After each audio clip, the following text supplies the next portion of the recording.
সবাই যখন মৃত্যুটাকে ভীষণ ভয় পায়, আমি তখন হাসতে হাসতে আল্লাহর কাছে ভীষণ সন্তুষ্টি নিয়ে পৌঁছাতে চাই যে আমি একটা ন্যূনতম ওই জীবনটা লিড করতে পারলাম, যে আমি একটা ইনসাফের হাসি নিয়ে আমি আমার আল্লাহর কাছে পৌঁছাতে চাই।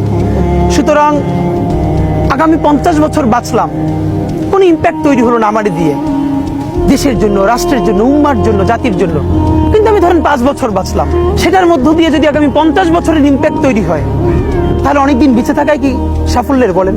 শহীদ প্রেসিডেন্ট জিয়াউর রহমান কয়টা দিন বেঁচেছেন, কিন্তু ভাবেন আজকে পর্যন্ত উনি আমার অনুপ্রেরণা।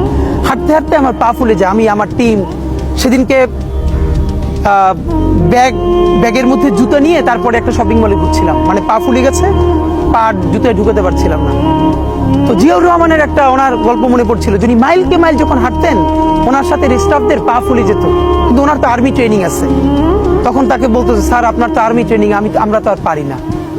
এই জন্য ওনাকে মানুষ রাখাল রাজা বলতো।